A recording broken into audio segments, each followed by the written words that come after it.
Praise the Lord. Thank you, Susan. So let's pray. Hallelujah, Lord. Father, thank you so much for this time na tinipon mo kami muli, Panginoon, para po sa ganun ay maputunan yung mga banal na salita ng God. And Lord, we just submit every faculties of our life before you. Occupy us, O God, from head to toe, Lord, in every aspect of our life, O God. And make our hearts be that receptive, Panginoon, para sa ganun ay we will be accepting your word, whether it be correction, review, guidance, O Lord, or whatever it is, O Lord, that your word will be bringing unto us, O God. Father, just allow us, O God, to understand through your Holy Spirit. And Lord, just use me as your instrument, O God. I have no power of my own, no ability of my own, O God, but we trust in you, Lord, because we know that you are faithful to every promise that you have given through your words, Lord. Father, thank you. This is our prayer, O God, in Jesus' name. Amen. Amen. Praise the Lord. Isang mapagpalang araw po sa ating lahat. And praise God for a beautiful day and a kalakasan na ibinigay na sa ating lahat. Amen. So good afternoon din po sa mga kapatiran natin dyan sa online na palagi din nanonood. Okay? So kaya hindi namin manood kayo ng mga mensahe namin kasi iba-ibang tao dito sa hall pero faithful people ang nasa online. Everyday sila nanonood kaya talagang kailangan gumawa ng bagong mensahe. Praise the Lord pa rin kahit maulit-ulit ang salita ng Panginoon, mas nagiging, mas tumatatak. Amen? Amen. Kagaya ng kanin, since birth tayo kumakain ng kanin. May nagsawa na ba ng kanin? Wala.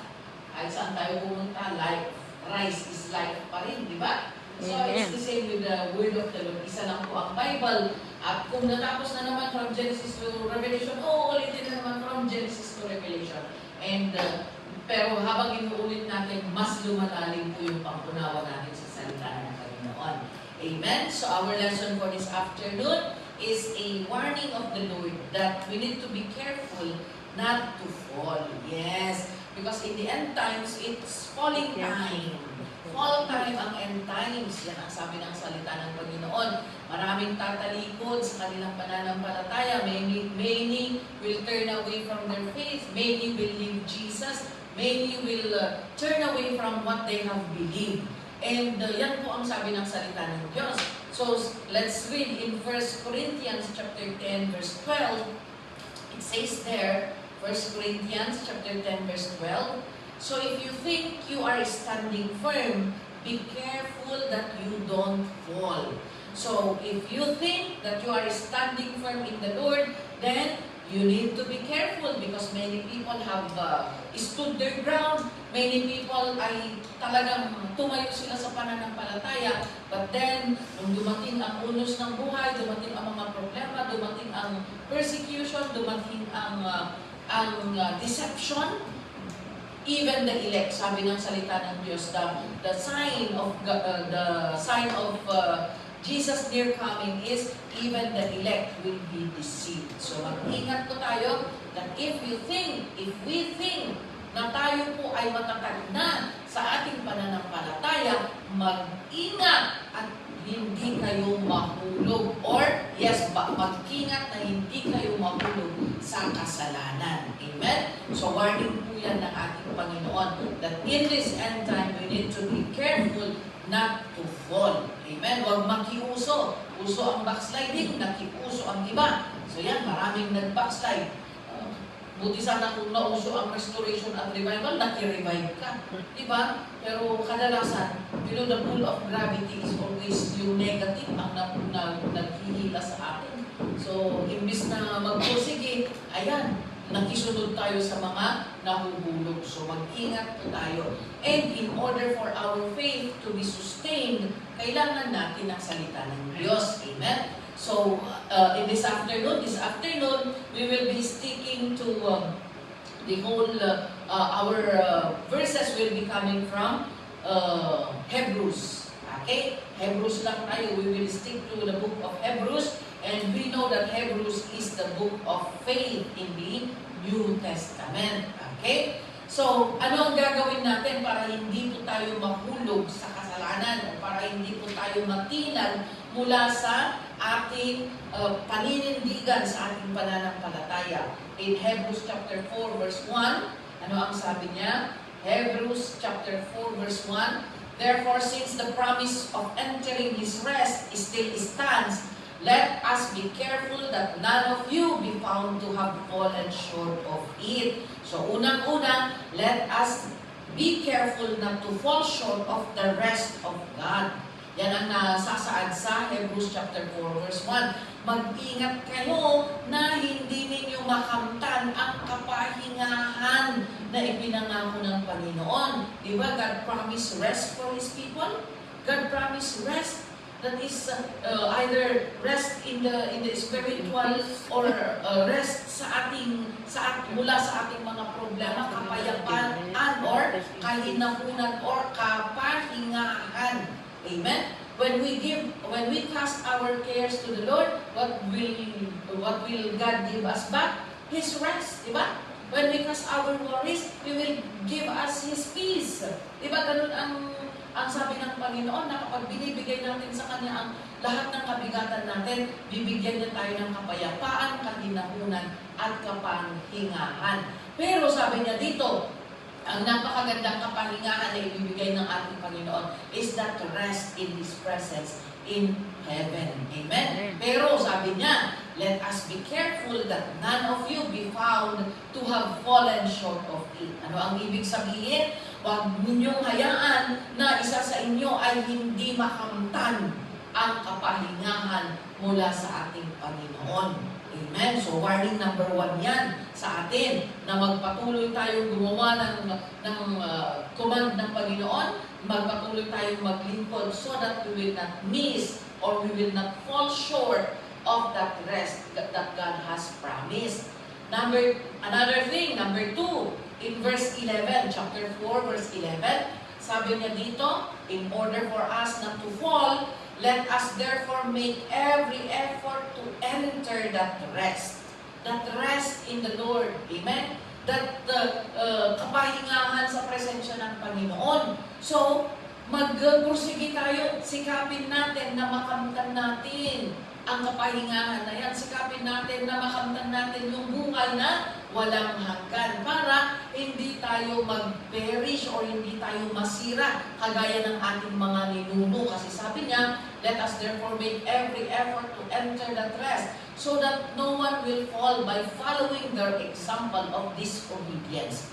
Remember, yung mga Israelites, yung mga sinaunang Israelites who came from Egypt, diba? They were led by Moses. And they were supposed to go to the land of flowing with milk and honey. Pero dahil sa kanilang mga disobedience, dahil sa kanilang mga murmurings, they fell short of the rest that God has promised, prosperity, the blessing, the land full of provision. Nahulog sila because of their disobedience, na-disqualify sila.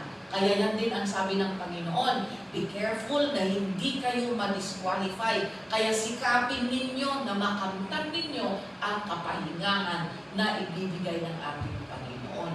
Amen? That's why we need to keep serving the Lord no matter what. Kahit na hindi mo na nakikita yung best friend mo or yung nag-akay sa'yo, okay? Kung yung nag-akay sa'yo, bumalik na sa mundo, huwag kang makibalik sa mundo. Magpatuloy ka. Amen? Kasi hindi yung nag-akay sa'yo ang magliligtas sa'yo. So, kung gusto niyang mag-backslide, huwag kang sumama, magpatuloy ka. And you pray for that person na ginamit ng Panginoon para ikaw ay makakilala sa ating Panginoon. And God will be gracious. God will be merciful if we keep praying for these people na nagbabackslide. God will have a way to bring them back to His presence if they are willing. Amen? Kasi kahit ipapanalangin natin kung matigas ang puso nila, wala din. Amen? Pero at least, merong nananalangin para sa kanila. Okay, so ano pa ang gagawin natin? Let's jump on to verse 14. Another thing that we need to do is to, sabi niya, therefore, since we have a great high priest who has gone through the heavens, Jesus, the Son of God, let us hold firmly to the faith we profess.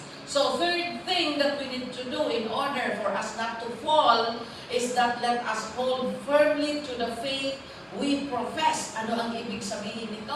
Panghawakan natin ang pananampalataya na ating pinaniniwalaan. Naniniwala tayo sa makapangyarihang Diyos. Naniniwala tayo sa mapagmahal na Diyos. Naniniwala tayo sa mapagmilagrong Diyos.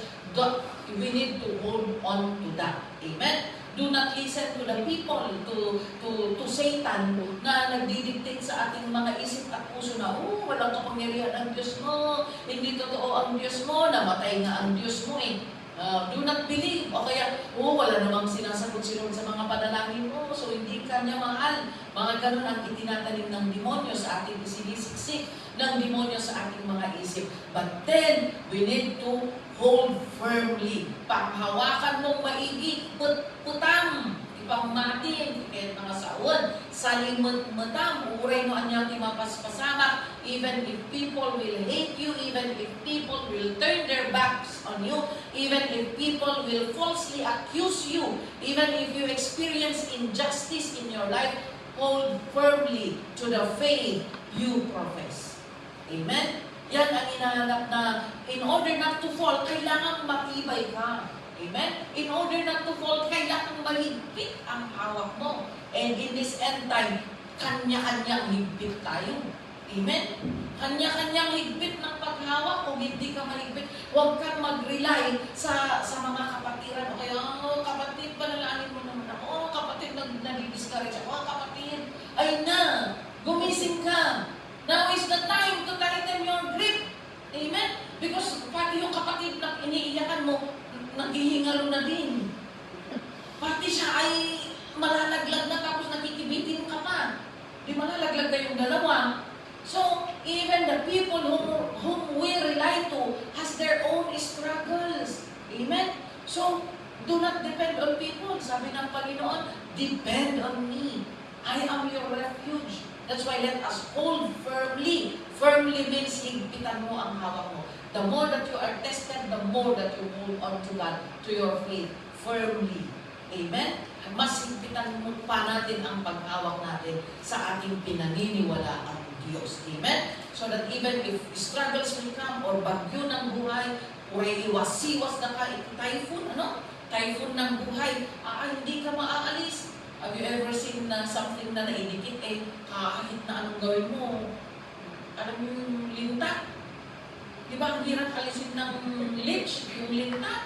Kapag kumapit, ay na, kahit anong gawin mo, hindi talaga siya pwedeng alisin. O sometimes, ang ginagamit pa nila is kutsilyo. Ang problema, kapag pumasok yung ulo niya doon sa skin mo, tapos kinutsilyo mo, hindi nahati na. So, para maging linta tayo sa ating pananampalataya. Na kahit na anong mangyari sa ating buhay, kumakapit pa rin tayo. Amen? And alam natin na yung kinakapitan natin na walang iba kundi si Jesus ay makapangyarihan na nagliligtas sa atin. You remember yung parable of the persistent widow? Na kahit na hindi siya pinapansin ng judge, uyak siya ng iyak, tawag siya ng tawag sa judge, nagmamakaawa sa judge, para sa ganun ay bigyan siya ng katarungan, pero hindi pinapansin ng judge. Pero dahil paulit-ulit na tumatawag, ayan, narindi yung judge. He granted justice to that widow. So, ganun din ang gusto ng Panginoon na gawin natin. Paulit-ulit tayong kumamang, kiniampo Diyos, magtiwala, lumapit sa ating Panginoon in order for us not to fall in these end times. Amen? Another thing that we need to do, in verse 16, jump on to verse 16. Sabi nga dito, let us approach God's throne with grace and confidence. Let us then approach God's throne of grace with confidence so that we may receive mercy and find grace to help us in our time of need. Yes, let us approach the throne of grace. Kapag meron kang pinagdadaanan, kapatid, meron kang problema, God is just a call away. Pero ang nangyayari kasi, we call on people, we call on our friends in Facebook, we post our problems in Facebook to call on the netizens. Diba? Pati bashers. Aanuhan ang Facebook account mo. Why we are not calling on and then we magtatampo tayo sa Panginoon na hindi mo naman sinasagot Panginoon. Why? Did you call? Did you approach the throne of grace?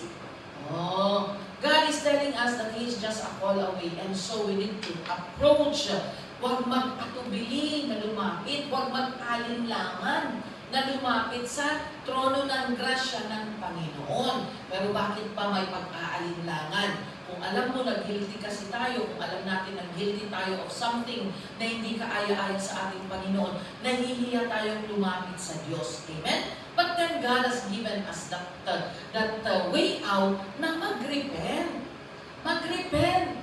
I-repent natin kung ano yung nagawa natin so that when we are in trouble, we can approach the throne of grace. Na nasabi mo na yung kahinaan mo, nasabi mo na sa Panginoon, umangin ka na sa mga pagkakamali mo. That's why the next time you approach the throne of grace, hindi ka mag-aatubili, hindi ka mahihiya. Kung bakit ayaw ng tao na lumapit, because they knew in their heart that they are guilty of something na hindi nakakalugod sa Diyos. Amen? But God is gracious. Binigyan niya tayo ng pamamaraan para makalabas sa mga sitwasyon kung saan nakabilanggo tayo. He gave us repentance. That's why magsisi lang tayo. We come to Him and confess our sins. We need to be honest with God. Lord, ganito ang ginawa ko. Lord, nagalit ako.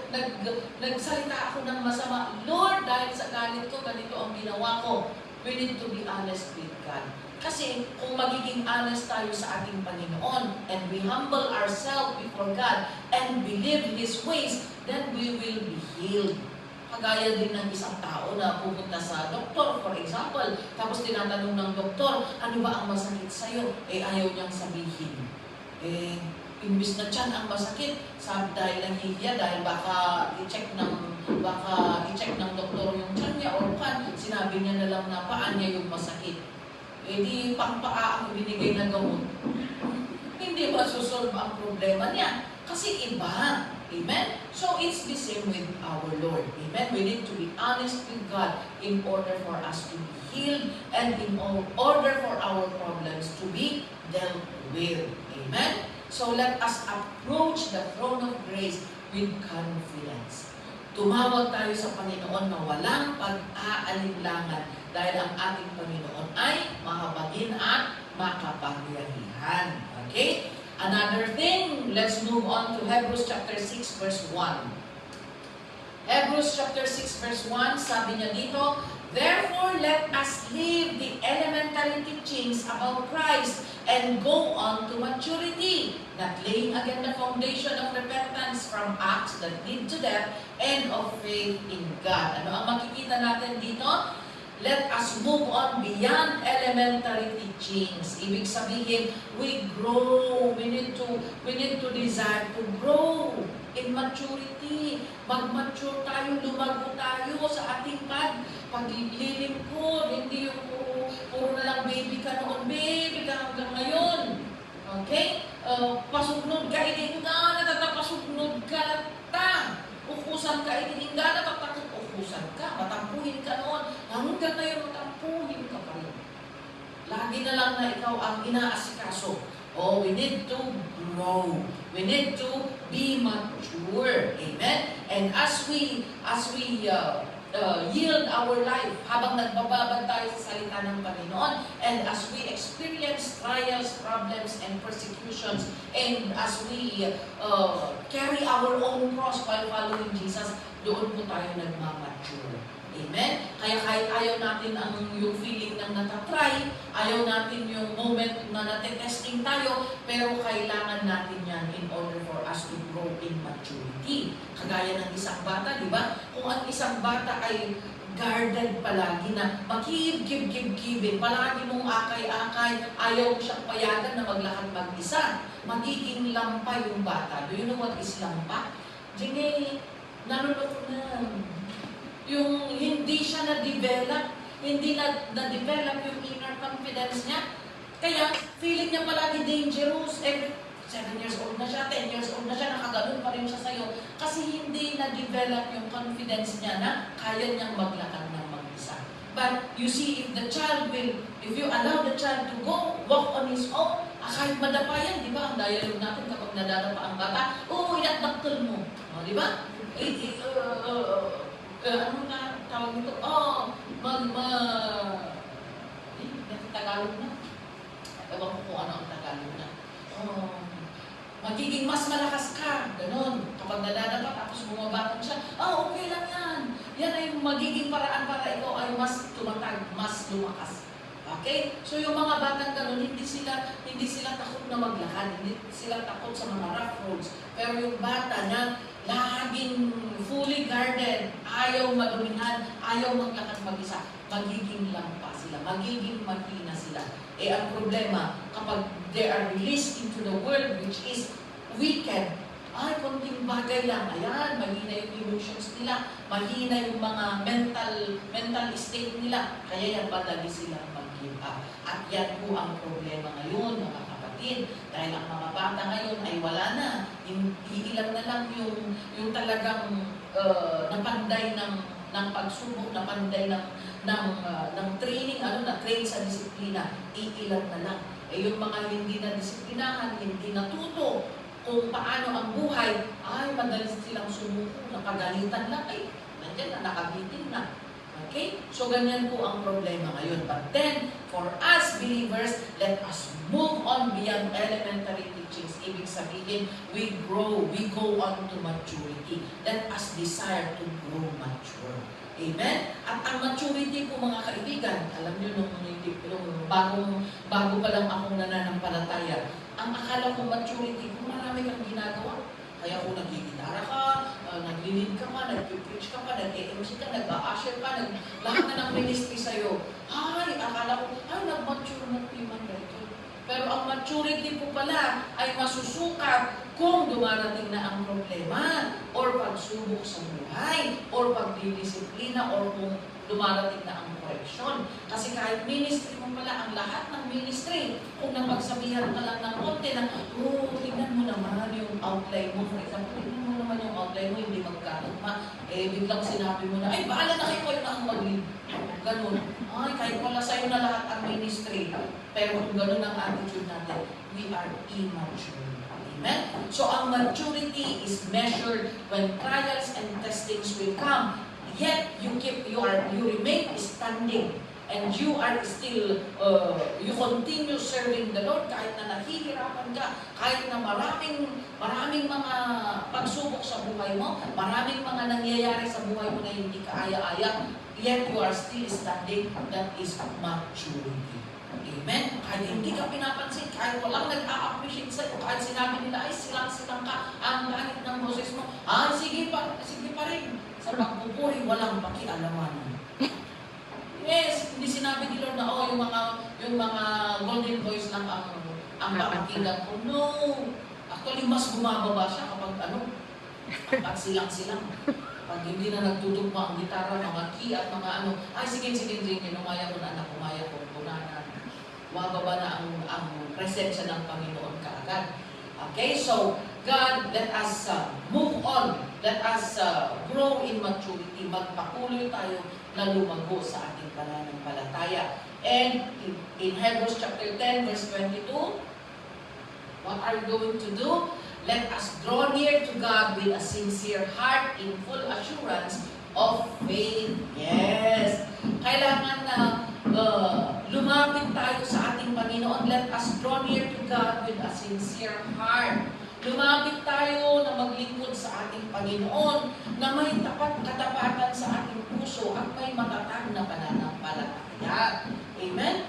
Dapat buong puso ang ating paglilingkod. Buong puso, God demands that our love to Him must be whole heart.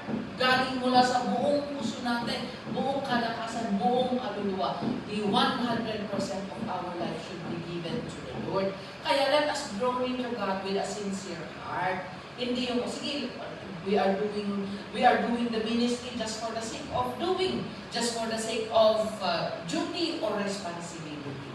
Nakikita ngayon, mamadlaw, halatado, kung ang ginagawa natin is out of duty na lang. Kasi hindi mo na nararamdaman, wala yung depth of your service, nalagaan.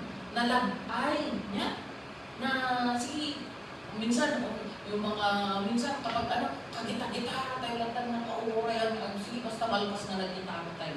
O kakanta-kanta tayo lang, kumanta na lang tayo para matapos na. Parang yun na lang ang motivation natin. Ay, gawin magbalis na ako para matapos na. Parang ganun na lang yung motivation natin.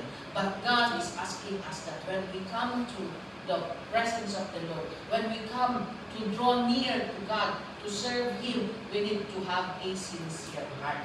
Para yung gagawin po natin ay magbigay ng papuri sa ating Diyos. Amen? Masakpo nga sincere tayo kasi sayang lang. No, basta aramidan tayo ibanbanag na awan iti, buong mga puso tayo. It will not be credited on our account. Okay? So, God wants us to come near to the Lord with a sincere heart. Tapat na puso at matatag na pananampalataya. Ano pa? In verse 23. Verse 23, let's jump on to chapter 10 of verse 23. Sabi niya dito, let us hold unswervingly to the hope we profess. Okay? Let us hold unswervingly to the hope we profess, for He who promised is faithful. Magpakatatag tayo. Okay? Let us hold on to hope we profess. Yan ang gagawin natin. Ibig sabihin, magpakatatag tayo sa ating pag-asa at huwag mag-alinlangan. Yes, kanina is, let us hold on to the faith we profess. Paninindigan sa ating pananampalataya. Ito naman is, we hold on to the hope we profess. Paninindigan sa ating pag-asa. Sino ba ang pag-asa natin? Walang iba kundi ang ating Panginoong Hesus. Amen? He is our hope. That's why, even if we have a lot of problems, we have a lot of struggles, yan, nagpapatuloy pa rin tayo naglilingkod because we are standing firm in the hope we profess sa ating pananampalataya, sa ating pag-asa. Amen?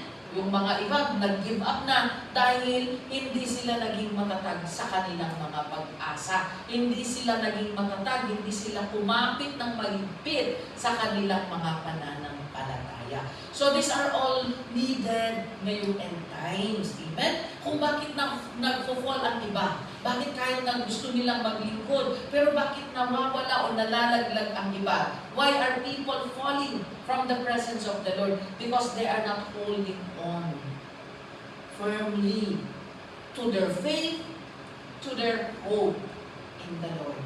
Amen? That's why God is reminding us this afternoon na kailangan yung higpit ng paghawak mo, kapatid. Because time will come that this world will become more wicked. Wicked na nga ngayon, it will become more wicked in the coming days. Amen? So, the more that the world will become wicked, the more that we tighten our grip to our faith and to our hope. Amen? Para sa ganun ay hindi po tayo malaglag so that we will not fall. Ano ba ang gagawin natin? In verse 24, what are we going to do? Ano pa? Let us consider how we may spur one another on toward love and good deeds. Yes. So let us consider how we may spur one another. Paano po ba tayo manghikayat? Spur means to encourage, manghikayat, sikapin natin na manghikayat, hikayatin natin ang ibang tao, ang ating kapwa mananampalataya na magpatuloy na maglingkod sa ating Panginoon. Amen? Hantay yung ibang bagangan, ay, nabakabakutan din ako, bahala, na. Diba? Minsan is, dahil matagal na ang isang tao, minsan may pinagdadaanan, kahit matagal ng Kristiyano, minsan may pinagdadaanan din. And they need patience. And they need kindness and gentleness, especially if especially us who are going to our senior years. Malayo-layo pa naman ako ng konti. Magsisukyenta pa lang ako. Pero, there are sometimes na meron ng mga mood swings, may mga bagay na minsan kayo mga nagbata-bata ng konti, medyo nawawala na kayo ng pasensya, Medyo naiinis tayo minsan sa mga behavior ng mga medyo papunta na doon sa mga senior years nila. But then, even if it's like that, let us still consider how we will spur one another. Huwag natin sabihin na, iso na pa yung nililig yung broken. Ang uko. Kaya, kasi sometimes they also need encouragement. Amen? Sometimes the oldies, the long time ago Christians, they also need encouragement. Amen? Iso nga, unay nyo mo, umakan nga encourage, encourage ka lang tatay, iso tikunan ti sa Diyos. Amen? And the promise of God is, when you refresh others, you will also be refreshed. Amen? So what you sow encouragement, you will also be encouraged. You sow kindness and understanding, you will also receive kindness and understanding. Amen? So, let us encourage and let us consider, sikapin natin na maghikayat ng ating mga kapwa believers, kapwa tao, kapwa mananampalataya na magpatuloy silang gumawa ng kabutihan, magpatuloy silang maglingkod sa ating Diyos. Because many nowadays are turning their backs to the Lord. Kung pwedeng sambutan tayo, kung pwedeng, anong tawag nito? Natisambut sa Tagalog?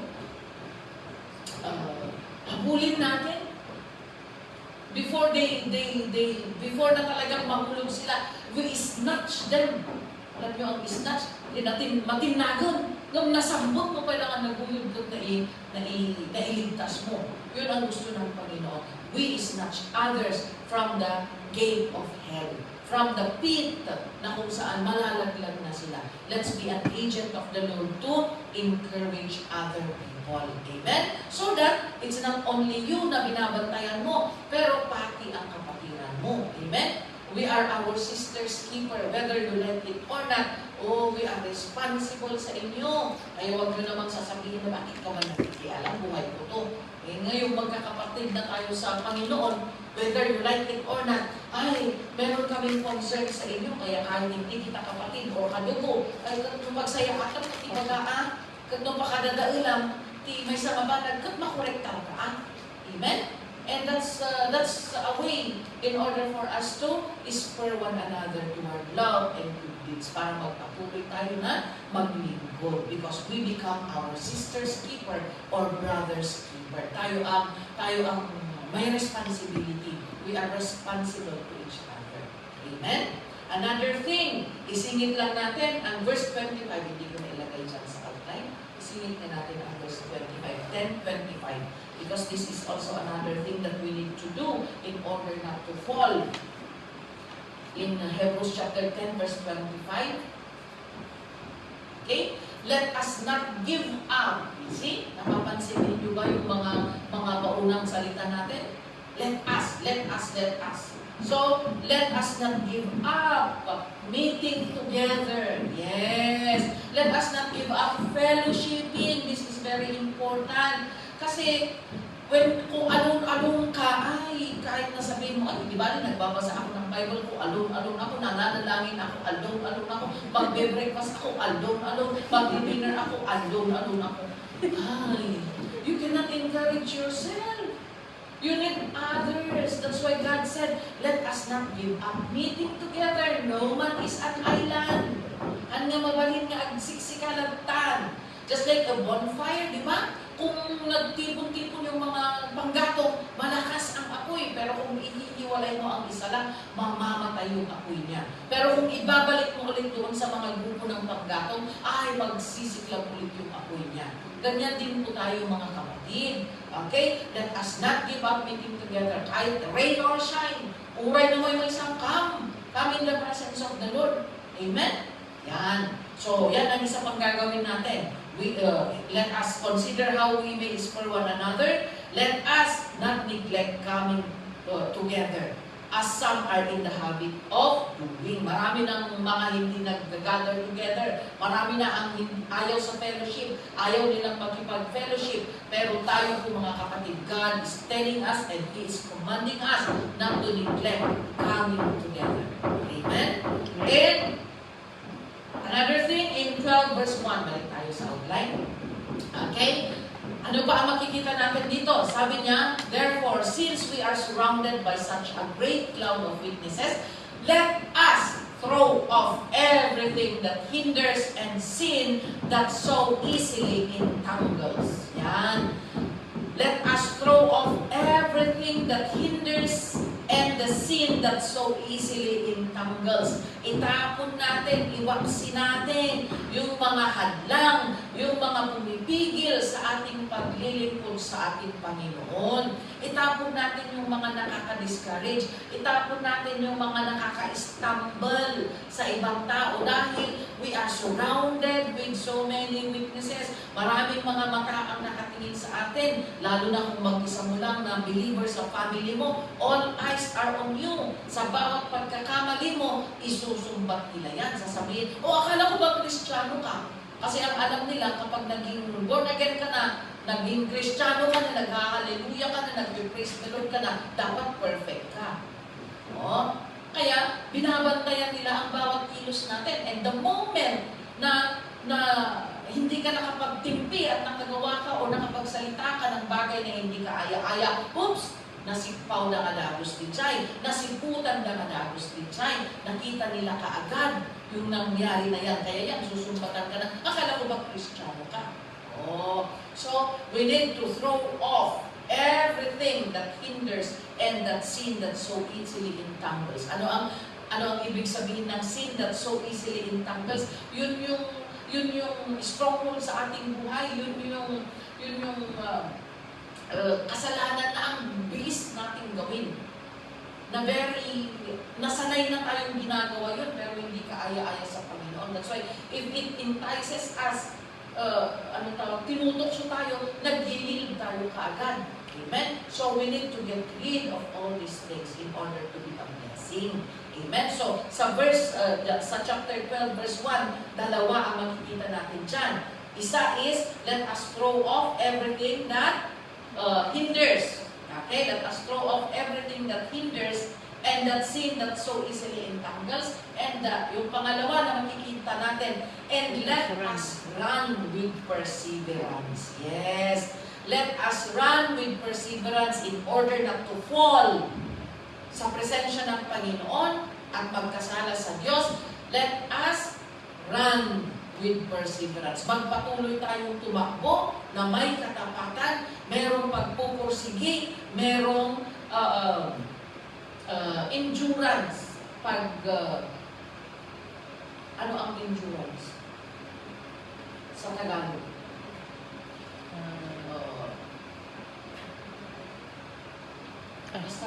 Basta ganun. Endure. Mayroong pagtitimpi. Pagtitiis. Okay? Let us run with perseverance. Mahirap. Pero pagtiisan natin kasi malapit na tayo sa finish line. Sayang naman kung nagtiis ka ng maraming taon, tapos nandun ka na sa dulo, pinakadulo, konting step na lang, tapos sumuko ka, ay pwede ka. Di ba? How many years na nag-sacrifice ka? How many years that you have nagtiis ka? How many years na nag-persevere ka? Sa konting step na lang, 3 hakbang na lang, tapos bigla kang nag-give up. Ay, sayang. Sayang naman. Amen? So, let us run with perseverance the race marked out for us. Amen? And in verse 28, let's jump on to verse 28.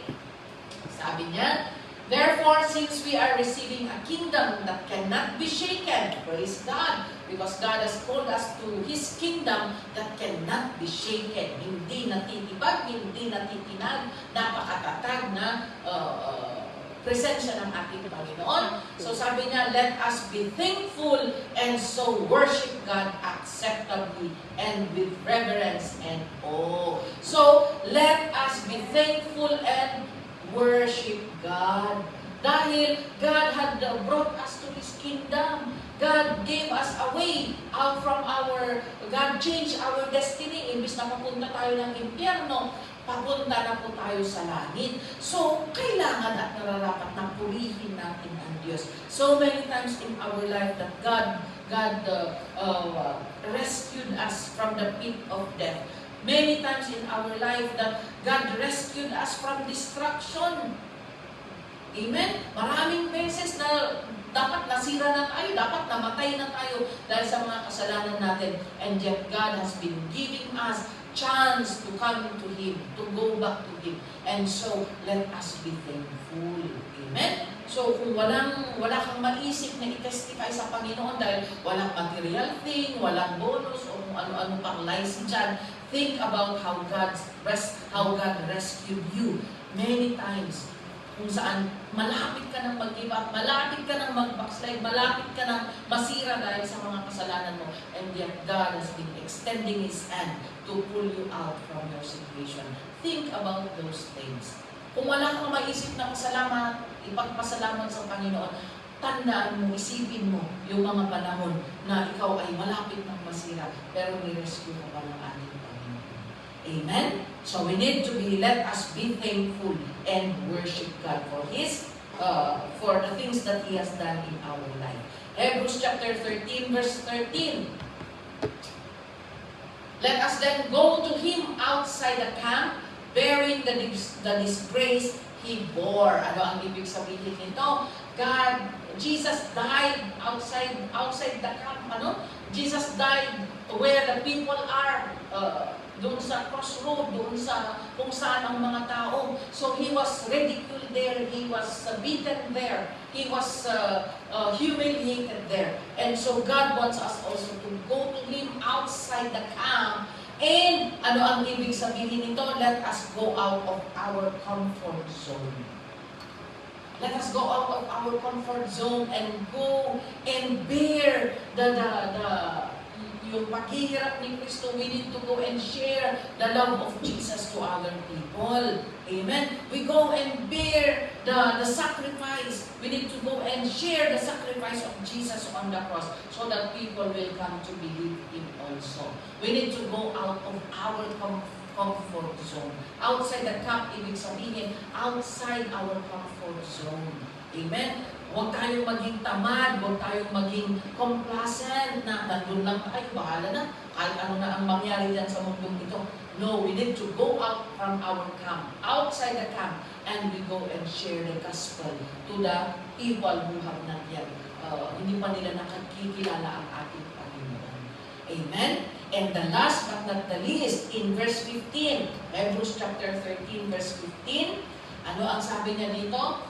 Through Jesus, therefore, let us continually offer to God a sacrifice of praise, the fruit of lips that confess His name. Magpatuloy tayo. Ito na ang conclusion. Sa dami ng ginawa ng Panginoon sa ating mga buhay, let us continue as we await the coming of our Lord Jesus Christ to take us to heaven. Let us continue to offer to God a sacrifice of praise. Amen? Maghandog tayo ng papuri sa ating Panginoon, and we are also taught that worship is not just giving our offerings to the Lord. It's not just giving our tithes and offerings to the Lord.